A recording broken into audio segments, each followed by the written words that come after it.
Igitondo ciza cyangwa umugoroba mwiza bakunzi banda hati vivanye naho umwe wese ariko arankurikirana aherereye nkuko bisanzwe musanzwe muzi ko ari wa musore wanyu Elma Love mwarimu Elma Love iyo mvuze Elma Love inshuro nk'izi zose umenye ko nje gukora umutu udasanzwe nje gukora big deal ndazanye big news itarakuza amaguru hasi kiri mu kirere ikimoto bushasha kandi kimota n'ubushuhe uko ntirakanya ntirahora iracyari nshasha kabisa kuri +257 ni inkuru nziza ndabazaniye ni ibintu byinshi cyane nzagushikiriza muri no nkuru y'uno munsi ariko mbere byose banzu kandi subscribe like share na comment ariko ntwebage no gufyonda ko hajya kugakengera kugira ngo uzokwamironkera notifications z'ibiganiro vya Ndaha TV umwanya wose uzabiciye ko hama nurangiza kubikora ndaje ndakubwire inkuru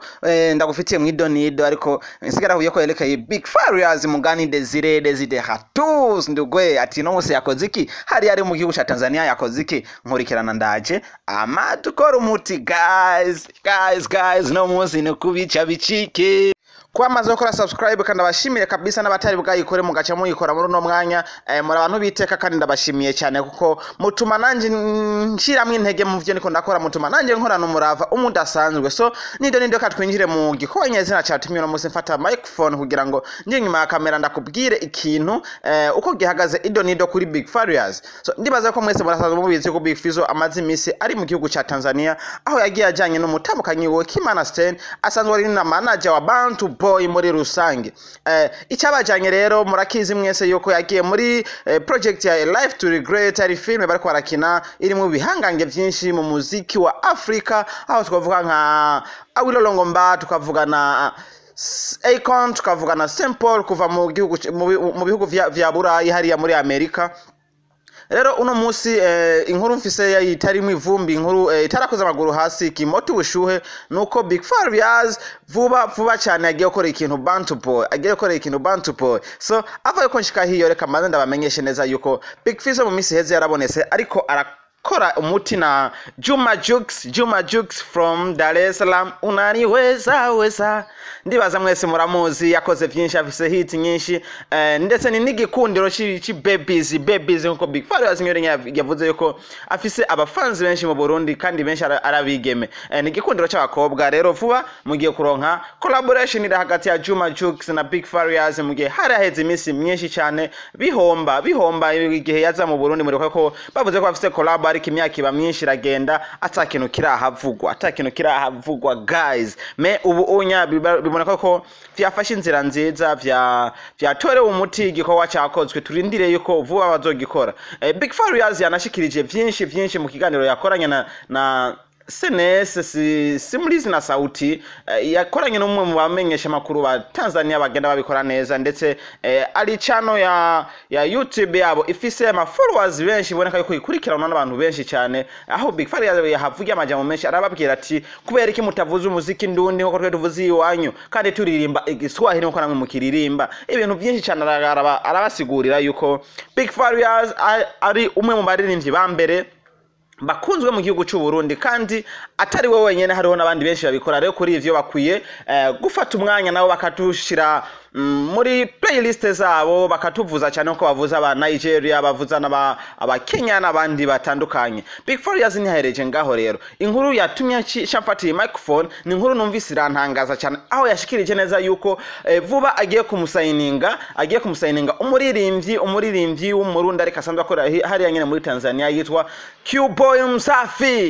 MSAFI muramuzi cyane yarakoranye na Big Farious indirimbo kera yarakoranye na Sadbi mugacerere ndibaza mucamumumenya rero vuba cyane Big Farious ngo aramusayininga muri labo ya Bantu Boy aze kuba kumwe n'abakiriku akili aze kuba kumwe n'aba Ellis Boy abe kumwe n'aba Double J once again abe kumwe na Drama Teen ndetse n'abandi bazoba bahari muri ico gihe ariko ntituzi nigari kuko yavuze ko ari ndire aganire n'abamufise mu ntoki muri kino gihe kugira ngo bumvikane amafaranga yobaha ko agafungo yobaha kugira ngo bavane ko amuhereze amutaniye mu gihugu cy'u Burundi aza musayininge muri Bantu Boy niteka kabisa guys Reka twishimire kino gikorwa Big Farious ariko arakora cyane kuko ni umuti umudasanzwe kabisa ni gikorwa cyiteye ndetse ariko arahesha ishema cyane igihugu cy'u Burundi Kwari ko bankurikirana murakoze cyane ariko reka mbanze mfata umwanya ndabahereza aka video kugira ngo mwumvize Big Fizzo wenyene ubwiwe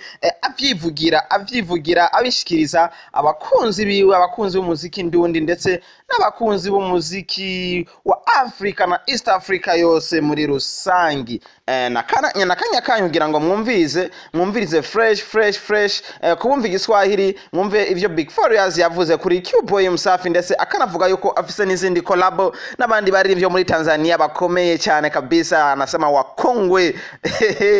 hagiye gusha mu gihugu cy'u Burundi guys hagiye gusha kabisa kuri Big Fizzo mugani desire desideratu ndugwe so akayana kiwanyu manze mwumvirize Fizzo ariko aravuga ivyerekeye Juma Jux vyerekeye collabo ziwe ni vyerekeye na Q Boy MSAFI yanawezekana. Hebu tuambie. Kwanza nimekuja katika hii project ya movie ya film and then na zingine project za collabo. Okay. Moja imeshafanikishwa. Ya Jux hiyo. Ya Jux kuna zingine kama 3 hivi 4 za wasanii wababe sana. Okay. So follow Instagram. Iko undercover. So siwezi nikaizungumzia. Pia nataka pia nimchukue na Q Boy.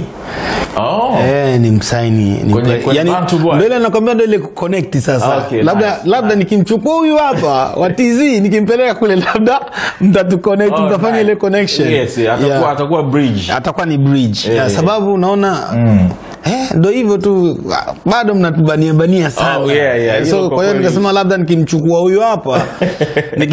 huyu hapa nikimpeleka kule basi na wenyewe macho ataelekezea huko kidogo. Nice. Bana good news. Kwa sababu bana ndugu yangu Q Boy mwishoni yes mwumvise neza ivyo Big Fizzo ashikirije kuri Q Boy MSAFI mwumvise ivyo ashikirije kuri collabo ziwe amaze gukora kuva ashika hiyo muri Tanzania aho yashikirije yuko hariho iya Juma Jux n'izindi nyinshi atashimye kuvuga izina kuko zikiri mwibanga tarazishikiriza ko ntiho zishikiriza rimwe guys. So ndashimye cyane ko ariko bankurikirana ndashimye cyane ko ariko bansupportinga nka Elma Love mwarimu mukomeze kunkurikirana ngwenda baha update juu ya update hejuru y'izindi zitarakoza amaguru hasi zitarakoza amaguru mu isi y'abazima ariko ziba zikiri mu kirere kabisa zikiguruka nk'utunyoni zikiguruka nk'utunyoni guys. Nibaze yuko mwatahuye byinshi mwumvise byinshi kuri Big Fizzo ariko araduserukira neza hariya muri Tanzania ariko arakora ibikora ariko arakora vraiment ibintu bishimishije. Dukomeze tumusupportinga Big Fizzo ndetse tunibusa yuko afise album zibiri ziri ku isoko ziriko zirakora neza kabisa. Mwogwana mumushigikira ndetse mugashigikirana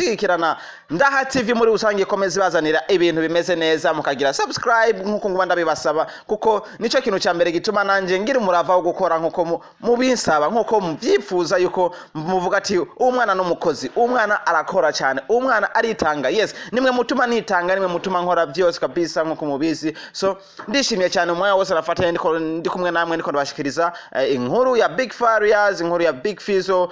General Mugani Desire ubundi munsi rizosubira guys. Reka ndabashimire cyane kumwe mwafashe mu nkurikirana yari iteka kabisa kubana namwe murakoze cyane mugira umunsi mwiza.